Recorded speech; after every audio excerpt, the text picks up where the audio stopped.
Tout le monde peut faire un bon film et tout le monde peut écrire un bon scénario, même par accident. Ce qui est important, c'est d'être un bon réalisateur, c'est d'avoir une vision. Donc c'est le chemin qui est important.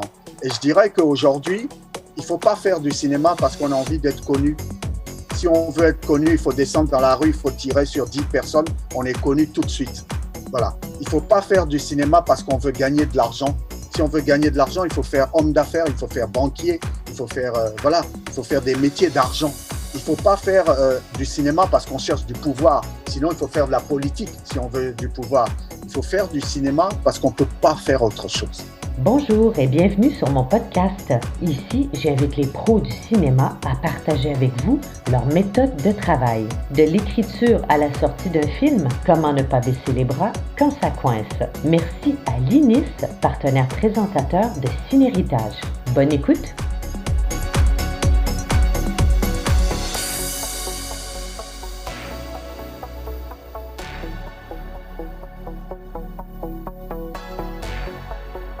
Alors, Philippe Lacôte, bienvenue à Cinéritage. C'est vraiment pour moi un grand honneur de te recevoir. Oui, merci. Alors, Philippe, donc tu es un cinéaste franco-ivoirien. Ton premier long métrage, Ron, est sélectionné au 67e Festival de Cannes dans la section Un certain regard. Ton second long métrage, La Nuit des Rois, vient de prendre l'affiche ici au Québec. Et ton film a été donc dans la shortlist donc pour les Oscars 2021. Félicitations, c'est quand même pas rien. Merci. On n'arrive pas à ce niveau sans travail et c'est justement là-dessus qu'on va discuter aujourd'hui. Donc, ta façon de travailler, on va discuter bien sûr de ton film, mais de toute la préparation qu'il y a eu donc en amont avant le tournage. Alors, je rappelle que La Nuit des Rois, c'est l'histoire d'un jeune voleur donc, qui arrive en prison et qui se voit obligé de raconter une histoire toute une nuit s'il veut survivre dans cette prison. Alors, tout film part d'une idée. Dans le cas de La Nuit des Rois, donc c'est parti d'une histoire vraie, c'est ça? Oui, c'est parti d'une histoire vraie. C'est la prison de la Maka à Abidjan. La Maka, c'est la prison, c'est l'unique prison d'Abidjan. C'est une prison qui est construite dans la banlieue d'Abidjan, entre Yopougon et Abobo, qui sont les deux plus grosses communes d'Abidjan. C'est-à-dire 1 500 000 et 1 500 000. Donc, elle est au milieu, dans une forêt, dans un parc qui s'appelle le Parc national du Banco. Okay. Voilà, pour situer un peu. Voilà, j'ai rencontré, il y a 5-6 ans, quand je tournais Run, justement, un soir, j'ai rencontré un ami d'enfance, parce que moi, je viens de cette commune de Yopougon, qui est à côté de la prison. Autant dire qu'il y a beaucoup de circulation entre la commune de Yopougon, qui est une commune populaire, et cette prison. Aller en prison en Côte d'Ivoire, ça ne veut pas dire qu'on est forcément un grand gangster. Ça veut dire que les raisons pour aller en prison sont multiples et peuvent être aussi de pauvreté, peuvent être aussi parce que vous avez un problème avec quelqu'un qui est plus riche que vous ou qui connaît plus de gens que vous. Donc, j'ai rencontré un ami d'enfance qui sortait de la Maka et qui m'a raconté que, voilà, à la Maka, il y avait cette pratique de roman. D'accord. Bien sûr, le roman, il n'était pas tué à la fin. Moi, j'ai rajouté ce côté 1001 nuits chez Sherazade pour dramatiser un peu plus les choses. Et donc, à partir de là, j'ai eu envie de travailler sur cette histoire-là parce qu'en fait, je me considère personnellement aussi comme un raconteur d'histoires. Je pense que les histoires, elles sont belles quand elles sont offertes, quand on ne force pas la chose. Parce que quand on force pour raconter une histoire, ça se voit. Et donc aujourd'hui, j'attends un peu que la situation, que les rencontres, que les croisements humains me donnent des histoires, en fait. Voilà, c'est plus comme ça que je fonctionne. Donc, c'est un peu désespérant pour l'industrie cinématographique, parce que ça veut dire que ça peut être long. Oui. Mais on ne sait pas. Voilà, on ne sait pas, ça peut être court, ça peut être long. Oui. Mais en tout cas, voilà, au lieu, vu que je travaille sur des histoires un peu extravagantes, au lieu de les échafauder moi-même, parce que je trouve que déjà, elles sont assez complexes, et donc de les échafauder, c'est un geste en trop. Donc j'attends quelque part que quelqu'un me raconte une histoire ou que quelqu'un me parle d'une histoire. Et quand j'ai entendu… Voilà, pour avoir cette étincelle-là et pour après construire autour. Et quand j'ai entendu cette première histoire, ça a fait écho avec des choses que je connaissais de mon histoire personnelle autour de la prison. Ma mère était dans cette prison à la Maca Oui. pour des raisons politiques. Quand j'étais enfant, donc je voyageais beaucoup, une fois par semaine, je prenais un taxi collectif, je traversais cette forêt, j'allais dans cette prison. Cette prison, la Maca, c'est une prison qui est très ouverte. Donc en tant que visiteur, vous avez quand même des connexions avec les prisonniers. D'accord. C'était pas étonnant que j'arrive avec un morceau de pain et qu'il y ait un prisonnier qui en coupe un bout, qui le mange devant moi. Ah oui, oui, oui. Voilà, des choses comme ça où Des je ramenais, interactions avec. voilà, des interactions comme ça où il y en a un qui vient s'asseoir à côté de toi avec un journal et puis qui commence à philosopher, Ouais. où il y en a un qui te demande si telle chanteuse elle chante encore. Enfin voilà, Ouais, il y avait d'accord. il y avait des interactions un peu particulières comme ça qui, en tant qu'enfant, me Ouais. fascinaient beaucoup. Et donc, j'ai gardé des images très, très, très fortes de cette prison. Elles sont revenues en tête, Voilà, j'imagine, voilà. ces Et la images. prison, c'est quelque chose qui m'a vraiment jamais quitté parce D'accord. que j'ai eu beaucoup d'amis, j'ai eu des frères en prison, j'ai fait un ciné-club en prison, j'ai beaucoup visité les prisons. Je dirais que c'était normal à un moment que j'ai envie de raconter cet univers-là. Donc cet ami t'a fait part donc de cette histoire qui se déroulait, donc on parlait d'étincelle, ça a allumé une étincelle forcément chez toi. Est-ce qu'à partir de ce moment-là, tu as laissé germer en toi un peu cette idée, tu l'as laissé mûrir dans ta tête ou tout de suite tu t'es dit: «Non, je m'installe au bureau, hein, tout de suite je commence à écrire». Comment ça s'est passé? Non, déjà quand je suis rentré chez moi le soir, parce que ça c'était à 4 heures du matin, et puis c'était l'époque où je sortais beaucoup. OK. Et puis j'étais en tournage aussi de Run, donc voilà. Donc le lendemain, j'ai raconté ça à ma femme qui est ma collaboratrice. Je lui ai Oui. dit ouais, voilà, on m'a raconté ça. Et j'ai trouvé ça intéressant. Et puis j'ai terminé le film que j'avais à terminer. Puis après, j'ai commencé à prendre des notes sur ce sujet. Évidemment qu'au début, ça marchait pas. Au début, personne ne comprenait vraiment qu'est-ce que j'allais chercher autour de cette histoire. Et même moi, je n'avais pas encore trouvé. En fait, j'étais juste fasciné par le dispositif et par le personnage. Et donc, progressivement, j'ai commencé à... Parce qu'en fait, être réalisateur aujourd'hui et être scénariste, c'est mon cas aussi, ça ne veut pas dire que vous travaillez tout le temps sur vos projets. Ça veut dire qu'il faut trouver l'espace économique d'abord pour Oui. travailler sur vos projets. Donc, à ce moment-là, j'étais sur une série qui me tenait à cœur, une série documentaire, mais qui n'était pas D'accord. un projet que j'avais initié, qui s'appelle Les routes de l'esclavage, qui était la participation à toute l'histoire de la traite des Noirs. Voilà, donc c'était 4 épisodes pour Arte et c'était beaucoup de travail. Et donc, à côté de ça, je prenais des notes, j'essayais des choses, je prenais beaucoup d'images de prison, j'essayais de comprendre, j'essayais de me plonger en fait dans le sujet. Les premières fondations là, du Voilà, projet. c'est ça. Et donc, j'ai fait ça pendant 2, 3 ans.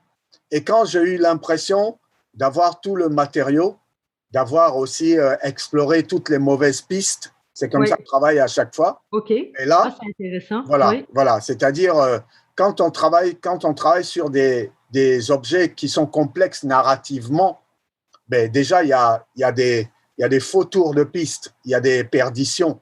Donc, toutes ces perditions-là, je ne peux pas me permettre d'être assis à la maison et de faire que ça.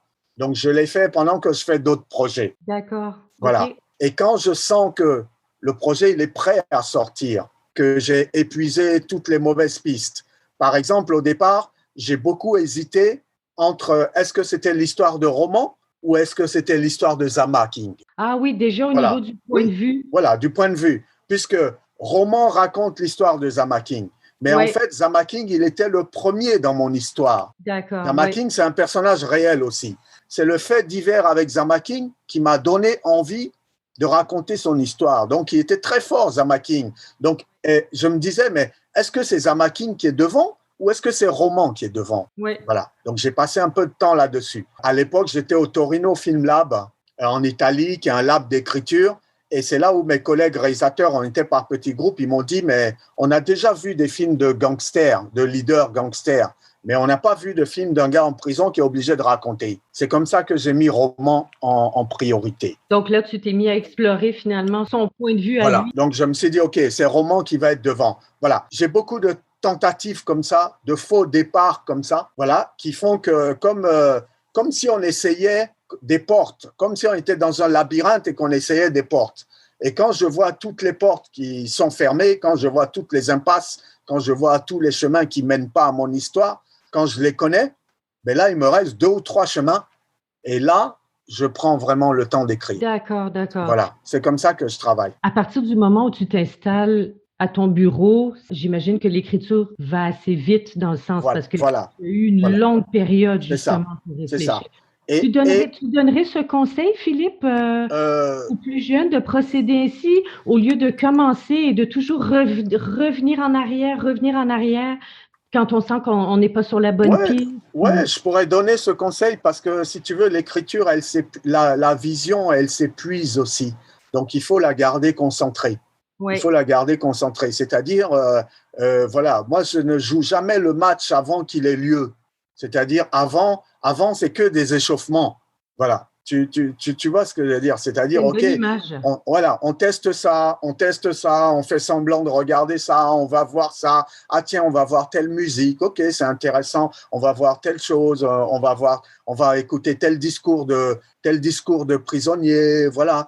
En fait, je réunis ma matière. Je réunis ma matière. Et quand j'ai toute cette matière et quand je me suis vraiment imprégné du sujet et que j'ai trouvé une sensibilité dans le sujet, ben là, j'essaie de bloquer 3, 4 mois économiquement Oui. et je fais que ça pour sortir une première version. Oui, moi, je trouve ça très intéressant. Je sais que tu as visionné beaucoup de films aussi, dont des films qui se déroulent en prison.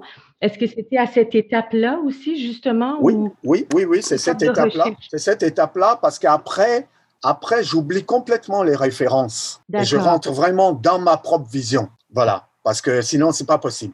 Voilà, donc je fais tout ce travail-là et pendant ce travail-là de recherche, je récupère beaucoup d'images et beaucoup de mes séquences sont inspirées d'images. D'accord. Donc ça donne à la fin une écriture très visuelle, mais c'est normal puisque l'écriture est partie d'une description d'image. Donc il y a des séquences que tu vois dans le film aujourd'hui, parce qu'en fait sur la prison c'est particulier. J'avais pas envie de faire du joli récit de la décoration sur de la prison. Donc Oui, je me suis dit, il faut raconter des choses, il faut décrire des choses que tu vas voir vraiment en images documentaires dans certaines prisons. Donc je suis allé à la recherche d'images et quand je voyais, par exemple, des prisonniers qui étaient en train de se laver sous la pluie, je me dis, ben, je vais faire une séquence de prisonniers qui se lavent sous ah la oui, pluie. Parce que c'est un vrai geste, c'est une vraie situation de prison. Ce n'est pas moi qui l'invente pour faire joli. Parce que la prison, c'est quelque chose où il n'y a pas de gestes gratuits. C'est des gestes utilitaires, c'est des gestes nécessaires, c'est des gestes de survie.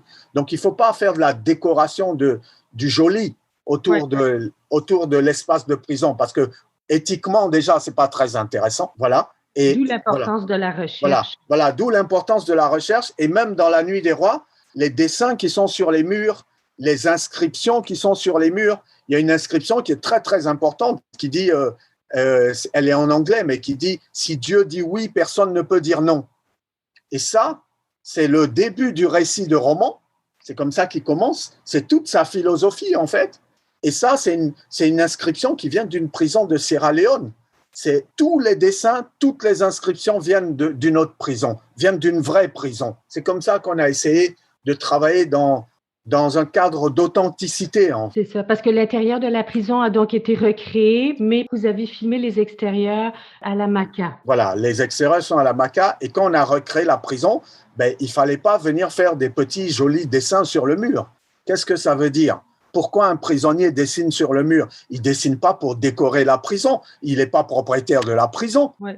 Il y a un sens Il derrière. dessine parce qu'il y a un sens, parce qu'il a besoin d'exprimer quelque chose, parce qu'il a besoin de crier quelque chose. Voilà. Donc, c'est comme ça que j'ai abordé cet univers-là, parce que pour ne pas être trop voyeuriste. Je sais que tu cherches toujours un mélange entre le fantastique et la réalité. Comment tu arrives déjà à l'écriture à doser? Est-ce que c'est erreur aussi? Est-ce que des fois tu sens que tu penches plus d'un côté que de l'autre? Comment on arrive à doser Ouais, les deux? c'est pas évident.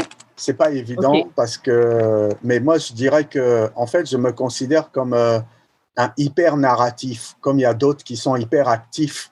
Oui. Moi, je suis hyper narratif, c'est-à-dire que je vois de la narration partout. Si je prends même une liste de courses, pour moi, c'est une narration. Qu'est-ce que vous mangez? Qu'est-ce que vous aimez? Voilà. J'ai pas trop besoin de pousser mon imagination pour inventer des choses. Oui. Voilà. Mais j'aime bien à chaque fois que ça parte d'un socle très réaliste, très social, très concret. Ce qui m'intéresse, c'est pas de faire un film social. On le voit dans La Nuit des Rois, ça commence comme un film social. On a l'impression pendant 15 minutes qu'on est dans Un prophète de Jacques Audiard. Et en fait, c'est pas ça le propos. Mais j'aime bien partir sur des bases comme ça et partir sur des directions et les faire tourner en fait complètement à l'écran. Voilà. D'accord. Donc en fait, mais ce réalisme magique, ce mélange de réalisme et de magique, quelque chose déjà qui vient de mon parcours, parce que moi j'ai été reporter, j'ai été documentariste aussi, et en même temps je viens de la fiction, donc le mélange des deux, ça donne ça. Oui. Après, c'est quelque chose qui vient de ma culture, parce que dans la culture ivoirienne, il n'y a pas une séparation aussi nette entre le mystique et le réalisme. C'est une conception, quand on dit réalisme magique, c'est un terme occidental pour comprendre ce qui vient d'Amérique du Sud, ce qui vient d'Afrique. Mais pour nous, tout ça, c'est du réalisme. Parce qu'en fait, les séparations, elles ne sont pas faites comme ça. Nous, on considère que dans le même temps, dans le même moment, il y a 3 temps. Ah oui, d'accord. Oui, voilà. Ouais. Voilà. Il y a le temps réel, il y a le temps historique, il y a le temps spirituel dans le même moment. Voilà. Donc, voilà, c'est pas séparé. Donc déjà, nous, on évolue comme ça en surface, en fait, par étage, dans le même moment. Et après, cinématographiquement, je dirais qu'on oppose souvent réalisme à magique, mais moi, je trouve que plus c'est réaliste et plus les éléments magiques, ils ressortent quand on en met. Des fois, je vais trop loin, je reviens. Des fois, je trouve que je ne vais pas assez loin. Tu dois avoir sûrement des lecteurs autour de toi, des collaborateurs qui ont cet œil, ce regard aiguisé. J'ai une collaboratrice qui est Delphine Jacquet, qui est ma productrice sur La Nuit des Rois et qui a participé à l'écriture et qui connaît bien mon écriture, qui écrit pas avec moi, mais qui écrit d'une certaine manière parce qu'elle relit beaucoup. Et en fait, quand j'écris 5-10 pages, ben, elle les lit, elle fait des notes dans le texte. Après, moi, je relis ces notes. Après, on fait une réunion où on prend chaque point et on dit, bon, là, OK, non, c'est ce que je voulais dire. Elle me dit, ben, si c'est ce que tu voulais dire, c'est pas assez clair. Ou alors là, non, j'ai pas compris. Et on passe comme ça, partout. Et donc, elle sait exactement les éléments avec lesquels je travaille depuis un moment. Et donc, voilà. Donc, c'est précieux d'avoir une collaboration comme ça.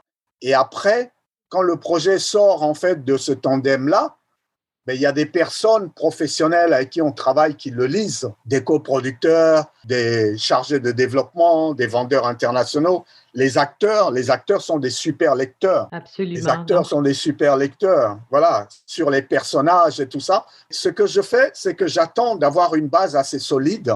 Et quand je fais lire à quelqu'un, je connais exactement sa position et je peux m'accaparer son retour. Voilà. Je ne fais pas lire à quelqu'un que je ne connais pas, qui va me dire « Ah, ça », et qui va aller dans tous les sens. Parce que c'est une période quand même, disons-le, assez intense, l'écriture. Je veux dire, inventer une histoire, la sortir du néant, c'est une étape exigeante dans la création d'un film, non? Après, il y a plein de gens qui viennent porter un regard sur ce qu'on a écrit, qui souvent peut être très personnel, très intime.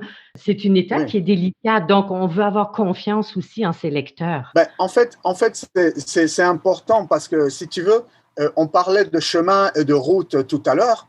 En fait, il faut savoir pourquoi on se perd pour pouvoir retrouver le bon chemin. Donc, si on vous fait des critiques dans tous les sens et que vous ne pouvez pas situer ces critiques, ben, à un moment, vous allez vous perdre. L'écriture, c'est quelque chose de très fragile. Le processus de l'écriture, c'est quelque chose qu'on peut… Moi, j'écrivais longtemps avant de faire du cinéma, hein. Ça fait longtemps que j'essaie d'écrire. D'accord. Et le processus de l'écriture, c'est un processus qui est très fragile, qu'on ne peut pas accélérer. On est obligé de laisser le temps au temps. Voilà, on est obligé de faire monter les choses. Des fois, je lis des écritures qui sont trop pressées, qui veulent tout de suite arriver à l'objectif, mais ça ne marche pas. Voilà. Mais ce que j'aimerais dire maintenant sur l'écriture de scénario, qui est particulière, parce que ça fait un moment maintenant que je me suis cantonné, spécialisé à l'écriture de scénario. Moi, j'écris pas un scénario. J'écris pas une pièce de lecture. En fait, mon premier travail de réalisateur, c'est pour ça que je suis scénariste. En fait, dans le cinéma, tout est compartimenté, tout est découpé. Mais ça, c'est une profession. Mon premier travail de réalisateur, c'est à l'écriture. C'est-à-dire que j'essaye de transmettre ma vision. Je cherche à voir le film et à raconter le film. Je ne cherche pas à écrire une histoire. Voilà. Je cherche à traverser le papier et à voir mon film et à traduire la vision que j'ai de mon film sur un papier. Donc, en fait, quand j'écris, je suis en train de filmer. Quand j'écris, je suis en train de présenter les personnages. Et quand j'écris, je suis en train de faire du montage. Le collage de mes séquences, c'est du montage. C'est déjà des cuts, c'est déjà du relief, c'est déjà tout ça. Évidemment. Est-ce que tu penses déjà, par exemple, à la musique ou au découpage technique? Est-ce que tu as un calepin à côté de toi, tu prends ces notes à toutes ces images qui viennent en tête? La musique, non, parce que souvent, c'est après que la musique, elle vient pour moi. En fait, j'écris le scénario en revenant à la ligne ponctuellement pour que tous les plans soient posés. Voilà. Donc, en fait, voilà. Donc, j'écris pas un document. J'écris pas un document sur papier pour raconter une histoire. J'essaie de raconter la vision que j'ai du film. Donc, je suis déjà en train de faire le film. Et donc, ce document papier-là, il va m'accompagner, cette restitution de ma vision, elle va m'accompagner pendant tout le film. C'est mon conducteur. C'est quand je vais me perdre sur un plateau, ben c'est à ça que je vais me référer. Parce que je décris les sons, parce que je décris les couleurs, parce que je décris les sentiments, je décris les personnages et je fais pas une étape du papier. Le papier doit être transparent. Je suis pas écrivain. Et à la limite, même, je pourrais le raconter, l'enregistrer s'il fallait. S'il n'y avait pas les commissions de subvention, je pourrais juste le raconter. D'accord. Voilà. Donc, pour moi, l'écriture, c'est vraiment quelque chose à traverser. Okay. C'est pas quelque chose sur lequel on s'arrête. C'est un voile qu'il faut traverser. Je regarde que le film. Voilà. Je cherche à voir le film. Donc, c'est plus pour moi de la vision que de la transposition. OK.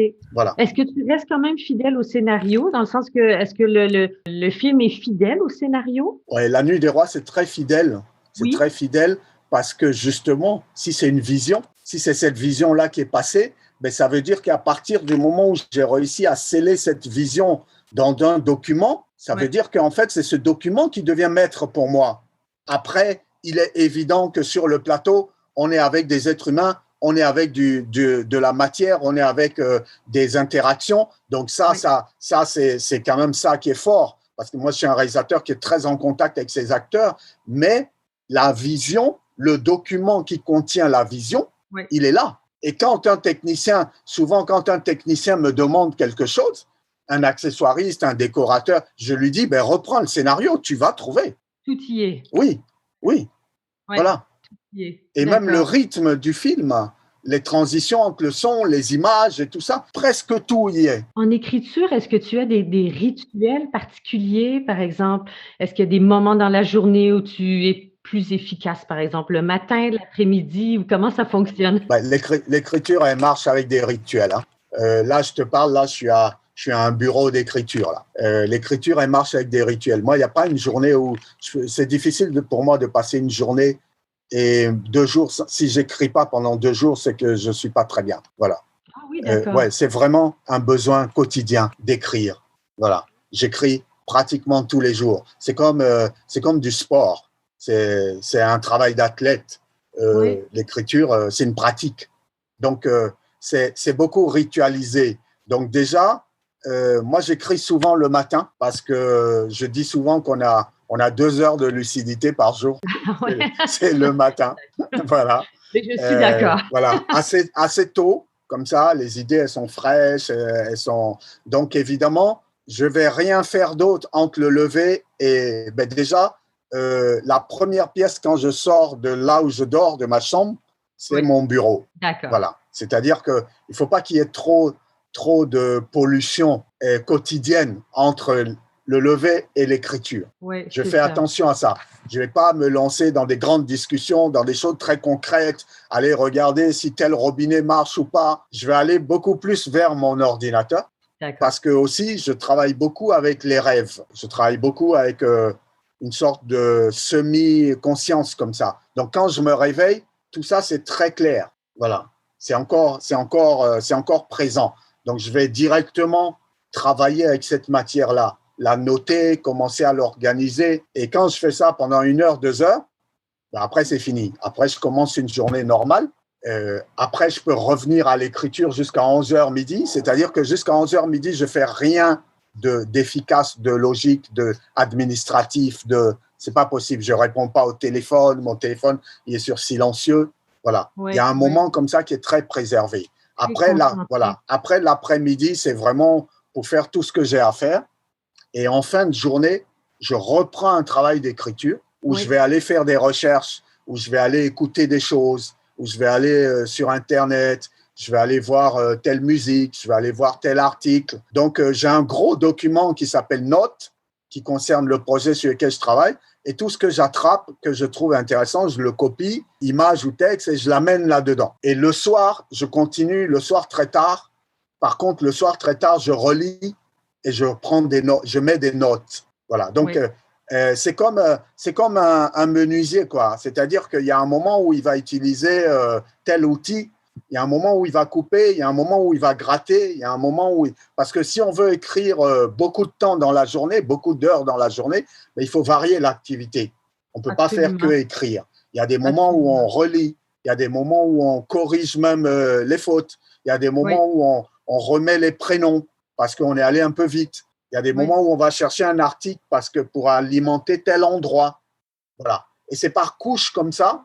Et moi, je travaille beaucoup aussi avec, quand je te parlais de montage, avec l'ordinateur aujourd'hui, avec la dynamique du coupé-collé. Oui, C'est-à-dire, mon écriture, des fois, ce n'est pas de réécrire, c'est de déplacer pour rendre dynamique. d'accord. Voilà, je dis, ah non, mais tiens, ça, c'est au milieu de la séquence. Mais si ça commençait la séquence, ça serait plus fort parce que ça donnerait un relief. Voilà, des Déjà, choses comme ça. le montage est très Voilà. présent déjà à Ouais, l'écriture. ouais. Ben, l'écriture, ça a à voir aussi avec la structure. Et le montage, ça a à voir avec de la structure. Donc, déjà, à partir du moment où vous écrivez pas juste une histoire linéaire, ben, il est évident que vous influencez déjà une construction de récit, en fait. Et c'est important d'être bien organisé dans son bureau parce que j'imagine qu'on peut se perdre facilement, surtout dans des périodes de recherche où on emmagasine beaucoup d'informations, beaucoup d'images.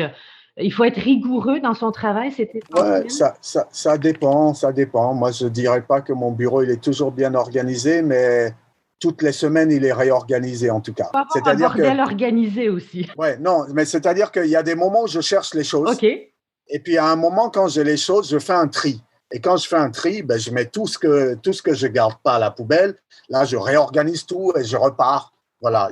Donc, il y a des moments où c'est organisé, il y a des moments où c'est pas organisé. OK. Mais voilà, parce que je suis en train de chercher des choses.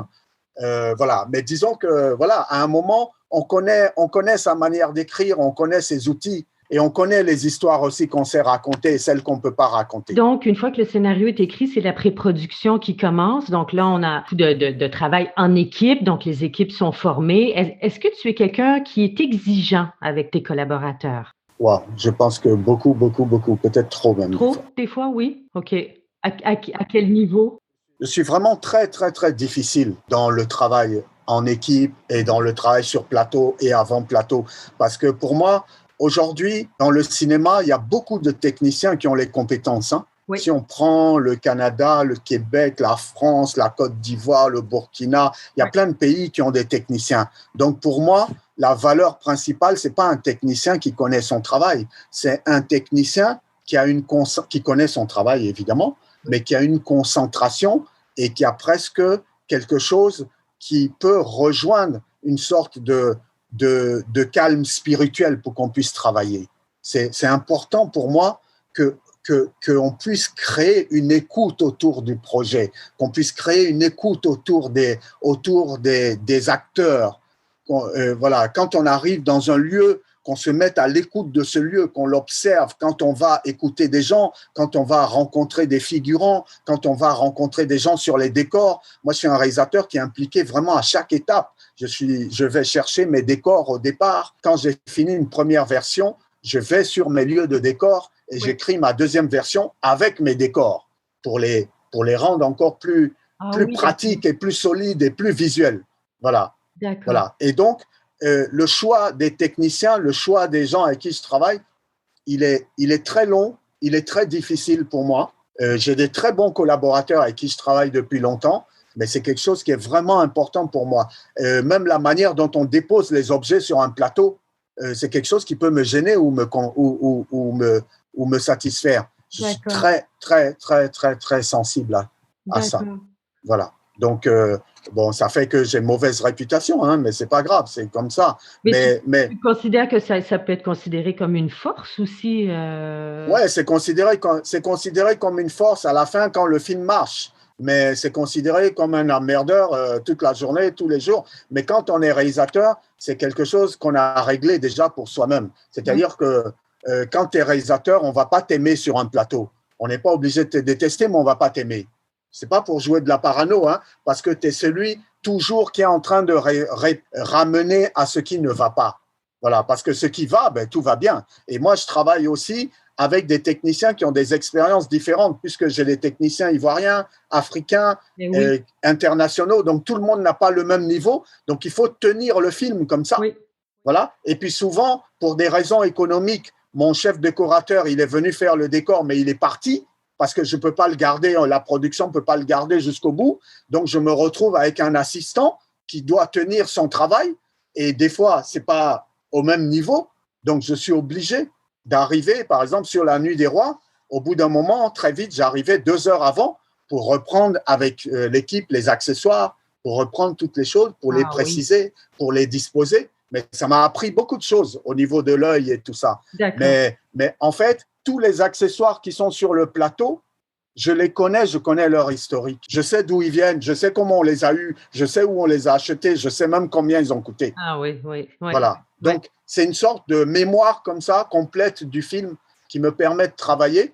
Mais je dirais que ce que je demande aux techniciens, je me le demande aussi. Je ne suis pas assis en train de dire il faut faire ça, il faut faire ça, il faut faire ça. Voilà. Donc, c'est pour ça que ça passe un peu plus facile. Mais est-ce que ce serait une façon pour toi d'aller chercher le meilleur en chaque personne, en chaque technicien, en chaque acteur? Est-ce que c'est une façon justement d'aller chercher leur potentiel? Je dirais que moi, pour travailler avec des gens, j'ai besoin de les admirer. Voilà. Donc, tous les gens qui sont sur le plateau, je les ai choisis dans le bon sens du terme. Et si je les ai choisis, c'est que je pense qu'ils ont quelque chose à m'apporter et qu'ils ont quelque chose de particulier. Oui. Voilà. Oui. Il y en a parce qu'ils sont calmes, il y en a parce qu'ils sont observateurs, il y en a parce qu'ils savent débloquer telle situation, il y en a parce qu'ils t'apportent un café et ils ne sont pas gênés de t'apporter un café. Oui. Voilà. Donc, c'est important aussi. Oui.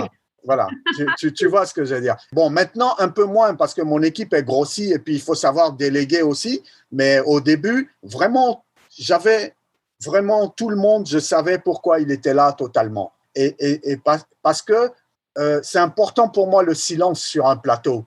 Même ceux qui ne sont pas sur le plateau, s'ils sont en train de discuter à côté, c'est une perdition. Ce n'est pas pour fliquer tout le monde, mais c'est un acte un peu magique hein, d'attraper les choses, de reconstituer les choses et de les attraper. On ne sait pas qu'est-ce qui fait que ça marche, qu'est-ce qui fait que ça ne marche pas. Donc, il faut respecter un peu les esprits de chaque lieu, quoi. Oui, voilà. Tu vois, voilà, c'est comme ça que je vois les choses. Je ne suis pas que dans du matérialisme de dire nous avons loué cet espace, donc nous sommes chez nous, nous pouvons tourner. Non, dans chaque lieu, il y a des fantômes, il y a des esprits, il y a des atmosphères, il y a des lumières, il y a des choses fragiles pour respecter. Et la technique aussi, il faut qu'elle soit un peu invisible pour que les acteurs l'oublient et qu'ils puissent sortir des choses. Ça, c'est mon critère principal. Après, quand les gens sont là, ça veut dire que j'ai confiance en eux. Et Voilà. dont tu parlais justement au niveau des acteurs, ben, c'est de travailler avec différentes personnalités aussi, hein. Il y en a qui aiment bien être maternés, des acteurs qui aiment bien qu'on leur laisse leur espace de liberté et tout. Est-ce que tu t'adaptes comme ça avec chaque acteur ou tu as vraiment une façon de fonctionner? Non, j'ai déjà des acteurs très différents, parce que si tu regardes dans La Nuit des Rois, il y a des acteurs professionnels Oui, qui sont des acteurs comme Rasmane Ouedraogo, Isaka Savadogo qui fait le gardien. Et il y a des acteurs ivoiriens aussi comme Abdul Karim Konaté qui fait Las, qui est un acteur professionnel. Il y a Steve Tiencheux qui vient des Misérables, qui est un acteur professionnel. Il y a Denis Lavant qui est oui. acteur professionnel. Donc il y a ce groupe d'acteurs professionnels qui sont des acteurs dont j'aime la fréquence, je dirais. Quand je vois un acteur jouer, je sais tout de suite si je peux le diriger ou Ah pas. oui, d'accord. Voilà, voilà. Je ne vais pas chercher un acteur que je ne peux pas diriger, même s'il est très bon. Comment tu le Voilà. sais que tu peux Je le ne sais pas, c'est diriger? une manière de bouger dans le corps, c'est-à-dire que quand je vois l'acteur prendre un objet et que je me dis, ah mais moi je l'aurais aussi pris comme ça, voilà, il y a une sorte de reconnaissance, de ressemblance comme ça, parce que moi je suis un réalisateur, un auteur qui joue, quand je finis mon scénario, je joue tout le scénario. OK, d'accord. Voilà. Je joue entièrement chaque personnage pour trouver des gestes, pour dire, OK, lui, il est comme ça, lui, il est plus comme ça, lui, il bouge plus comme ça. Donc, je regarde beaucoup le corps des acteurs professionnels et je Oui, me dis, OK, cet acteur-là, je peux le diriger. Et mes choix d'acteurs, souvent, c'est pas forcément. Il y a des acteurs très bons avec qui j'ai pas pu travailler, que j'ai pas choisi, parce que je disais, non, c'est pas ma famille de comment je peux le diriger. Et à côté de ces acteurs, je ramène des non-acteurs. Donc, je suis obligé, même chaque acteur, quand je parle à un acteur sur le plateau, c'est d'une autre manière. d'accord. J'ai un langage pour chaque acteur. Oui. Donc, il faut vraiment avoir un discours adapté à chaque personne. Voilà, pour la direction. Donc Philippe, tu es une voix importante là pour ton pays, pour ton continent. Est-ce que par moment ça met quand même, un peu de pression sur les épaules? Comment tu le vis? Je m'en rends compte maintenant, ce serait hypocrite de dire que je m'en rends pas compte. Et sincèrement, j'ai beaucoup travaillé pour ça. Voilà, faut dire la vérité. Et je travaille tous les jours pour ça. Je suis quelqu'un qui est vraiment volontaire, hein, Oui, qui oui, oui. est voilà, qui pousse son travail parce qu'il y a personne qui le poussera. Il y a des gens qui le poussent avec moi, mais il y a personne qui le poussera sans moi. Voilà. Je pousse mon travail, j'ai vraiment envie d'exister dans ce métier, de montrer des choses, mais pas coûte que coûte, pas pour occuper la place, pour raconter des choses. Oui. Voilà, c'est ça. Et donc aujourd'hui, évidemment que je me pose ces questions, mais j'essaye que ça n'influe pas sur mon comportement, sur mon quotidien. Je pense qu'aujourd'hui, en fait, on ne peut pas faire du cinéma en Côte d'Ivoire sans être important, parce que c'est un pays déjà où il y a beaucoup de gens qui ne travaillent pas. Il y a beaucoup de gens qui ne font pas ce qu'ils aimeraient faire. Ouais, Donc, en fait, d'avoir la parole, ben, on ne peut pas dire que c'est banal. C'est faux. ouais, ouais. Déjà, même ici, ce n'est pas banal. Là-bas, encore plus, encore moins. C'est encore moins banal. Donc, ça veut dire que j'ai une responsabilité. Et j'ai une responsabilité aujourd'hui aussi par rapport à des jeunes qui veulent faire ce métier. Tous les jours, j'ai 10 mails qui me disent je veux être acteur, je veux être technicien, comment aide-moi, explique-moi ça, ton casting c'est quand. J'essaye de rester connecté à tout ça, c'est pas évident parce que je suis quelqu'un dont le parcours n'a pas été facile en cinéma. Je viens pas d'une école de cinéma et j'aime pas les privilèges, OK. j'aime pas les groupes privilégiés. Ouais, J'ai ouais. horreur de ça. Voilà, sincèrement, j'ai horreur de ça. Je pense que tout le monde a le droit d'avoir des conseils, d'écrire son histoire, de l'envoyer à des commissions qui sont publiques, c'est important, et d'avoir un résultat qui est oui ou qui est non. Ouais, ouais. Voilà. Mais ce n'est pas réservé à une élite. Voilà. Donc, je suis fasciné par le cinéma. Je ne suis pas du tout fasciné par le milieu du cinéma. Ah oui, non, c'est 2 choses, Voilà. hein? C'est C'est 2 deux choses. choses. C'est Ouais, quelque chose qui ne m'intéresse pas. ouais, Voilà. Aucun milieu ne m'intéresse vraiment. ouais. Voilà. Parce que je pense que tout milieu se complaît un peu dans des codes qui le rassurent et dans des médisances aussi mutuelles. Et finalement, ça ne fait pas vraiment grandir les choses. Voilà. Donc, moi, j'évite les milieux. Voilà. Donc, ce qui a fait que, en tant que réalisateur, j'ai mis beaucoup de temps dans mon parcours parce que je mettais pas l'huile, quoi. Voilà, je fluidifiais pas les réseaux. Ouais, voilà. Donc, on me trouvait un peu braqué, un peu fermé ou un peu prétentieux ou un peu. Mais en fait, je suis pas fasciné par le milieu du cinéma. Je suis fasciné par le fait de raconter des histoires. ouais. Le métier Voilà. en lui-même. Voilà, le métier en lui-même. Voilà. Et je pense qu'un boulanger, quand il finit son métier, quand il finit de faire le pain, ben, il n'est pas obligé de voir que des boulangers. Ouais. Nous, on est des observateurs de la société. Il faut justement aller voir ce qu'on ne connaît pas. Sinon, à la fin, on fait des films sur des gens qui font des films. Voilà. Effectivement. Et c'est un peu limité, quoi. Donc voilà, je suis conscient de ça. Je suis conscient aussi de la parole politique que j'ai sur mon continent. Ouais, ouais. C'est jamais facile. C'est pas facile parce qu'on est sur un continent où il y a peu de liberté démocratique des fois. Donc dire une critique, c'est comme si on est un grand opposant. Donc il faut jongler avec tout ça. Ouais. On est nécessaire, on est un peu menacé, on est un peu privilégié parce qu'on est admiré. C'est un mélange complexe, mais je pense que c'est apprendre à gérer cette responsabilité. Voilà, c'est apprendre à gérer cette responsabilité. En même temps, moi, je suis toujours sur des sujets un peu explosifs. Hein. Donc, il faut bien les doser, il faut passer le temps, il faut connaître son sujet, il faut connaître beaucoup plus que son sujet, autour de son sujet. Oui, c'est ça. C'est pas juste se dire je vais faire un film, c'est pourquoi aussi je veux faire le film. Quand on fait du cinéma en Afrique, il y a beaucoup de choses qu'il faut gérer. Effectivement. Il y a beaucoup de choses qu'il faut gérer. Tu parles de gestion. Comment toi, tu arrives à gérer ton stress et ta pression? C'est quelque chose que j'ai eu du mal à gérer pendant longtemps parce que, en fait, j'étais un réalisateur qui était pressé de montrer ce qu'il voulait faire. Okay. Voilà, c'est normal parce que le cinéma, il y a plusieurs espaces. Donc, quand on est dans l'antichambre du cinéma, on se dit ouais, il faut que je fasse un film, il faut que ça sorte, il faut que les gens voient mon travail, voilà. Donc, et puis progressivement, c'est quelque chose que j'ai réussi à canaliser. Donc aujourd'hui, je dirais que l'expérience du documentaire, l'expérience sur le terrain, j'ai une facilité de connexion avec les gens. Voilà, j'ai une facilité de connexion, j'ai une facilité pour aller me mettre d'accord avec des gens pour tourner dans des endroits où on ne peut pas tourner, pour aller convaincre quelqu'un de me donner son bâtiment, de me prêter sa voiture. Enfin, voilà. Oui. Bon, aujourd'hui, je ne fais plus ça de cette manière. J'ai des équipes, mais c'est des choses que j'ai beaucoup fait au début. Et sur mes plateaux, voilà, moi, je suis un réalisateur qui ne cherche pas beaucoup à se préserver sur un plateau. Je n'ai pas une pièce spéciale pour moi. Je n'ai même pas une chaise pour moi. Okay. Je n'ai pas un assistant qui me protège. Ouais. Je suis au milieu de tout le monde. Quand tu vois La Nuit des Rois, la caisse, quand on n'est pas en train de tourner, c'est moi qui suis debout sur la caisse en train de parler aux acteurs. Ouais, ouais. Voilà. Donc, tu demeures le chef d'orchestre, mais à l'écoute finalement de toute l'équipe. Ben, j'essaye. Et aussi, il y a le travail sur le plateau, mais il y a le travail hors du plateau. C'est-à-dire que si vous ne parlez pas à un technicien pendant 2-3 jours, vous êtes certain qu'il y a quelque chose qui se développe là-bas. Il faut parler aux gens, il faut qu'ils puissent dire ça ne marche pas. Et puis comme ça, ils ont évacué. Ouais. Et puis on continue. Ouais. Voilà. Donc, il y a les moments qu'on passe sur le plateau, il y a les moments qu'on passe en dehors du plateau, il y a les petits coups de fil qu'on passe le soir quand on rentre à tel technicien ou à tel acteur parce que ça a été un peu compliqué à tel moment. Il y a avec qui on mange à table. Moi, je change de table tous les jours suivant quel jour on est. Ah voilà. Oui, c'est ça. Ouais. Mais oui. Se mêler le plus possible. Voilà, pour faire circuler les choses. Voilà.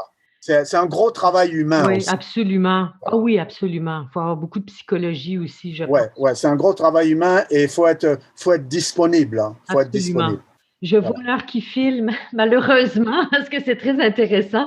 En terminant, Philippe, est-ce que tu aurais quand même, Cinérita, je demande toujours à mes invités de me léguer un peu, de nous léguer un peu leurs meilleurs conseils. Surtout, on parlait des jeunes tout à l'heure, donc ils sollicitent un peu tous tes conseils. Qu'est-ce que tu peux nous léguer comme conseil en terminant? Pour faire quoi? Pour faire un shampoing ou pour faire, pour faire un film? Pour faire un bon film. moi, je dirais que tout le monde peut faire un bon film et tout le monde peut écrire un bon scénario, même par accident. Ce qui est important, c'est d'être un bon réalisateur, c'est d'avoir une vision. Un réalisateur qui a une vraie vision peut parfois faire un mauvais film, mais il fera un bon film après. Donc, c'est le chemin qui est important. Et je dirais qu'aujourd'hui, il ne faut pas faire du cinéma parce qu'on a envie d'être connu. Si on veut être connu, il faut descendre dans la rue, il faut tirer sur 10 personnes, on est connu tout de suite. Voilà. Il ne faut pas faire du cinéma parce qu'on veut gagner de l'argent. Si on veut gagner de l'argent, il faut faire homme d'affaires, il faut faire banquier, il faut faire, il faut faire des métiers d'argent. Voilà. Il ne faut pas faire du cinéma parce qu'on cherche du pouvoir. Sinon, il faut faire de la politique si on veut du pouvoir. Il faut faire du cinéma parce qu'on ne peut pas faire autre chose. Voilà. Moi, c'est comme ça que je suis arrivé au cinéma. Je ne viens pas d'une famille de cinéma. Je ne viens même pas d'une famille d'artistes. J'ai commencé comme projectionniste. Je ne sais pas, je suis peut-être le dernier projectionniste aujourd'hui qui est réalisateur dans les festivals de catégorie A. Si on regarde, je pense qu'il y en a pas beaucoup. Il y a Souleymane Cissé qui a commencé aussi comme projectionniste, qui est un très grand réalisateur malien. Mais voilà, il faut que ce soit la passion qui passe devant. Et avec cette passion-là, si on a envie de commencer à faire du cinéma, ben, il faut trouver d'autres gens qui sont passionnés aussi, d'autres jeunes qui sont passionnés et travailler ensemble et faire ses premiers objets comme ça. C'est important d'avoir les mêmes expériences au début, les mêmes niveaux. Je sais que il y avait cette tradition, par exemple, quand je commençais le court-métrage, il fallait aller chercher le grand chef opérateur qui était super connu. Mais le grand chef opérateur, il n'a pas le temps de passer beaucoup de temps sur votre scénario. Alors que votre ami qui a 20 ans, qui a 22 ans, qui est passionné par la photographie, ben lui, il peut passer 2 mois à travailler sur le scénario. Et puis vous avez les mêmes références, vous avez le même âge, vous avez les mêmes sorties, vous avez les mêmes amitiés. Et là, il y a des choses qui peuvent se fabriquer. Voilà ce que je pourrais dire. C'est de précieux conseils, Philippe. Merci beaucoup. C'était vraiment très intéressant comme discussion. Vraiment, vraiment. Et puis, j'espère qu'on garde le contact. Merci beaucoup. Bon succès pour la suite. Oui, merci. Et puis, merci pour le soutien. C'est déjà la fin. Merci beaucoup d'avoir consacré du temps à nous écouter. Cinéritage est également disponible sur ma chaîne YouTube. Merci de vous abonner, liker, partager et commenter. Alors voilà, j'ai déjà hâte de vous retrouver dans le prochain épisode. À bientôt et portez-vous bien.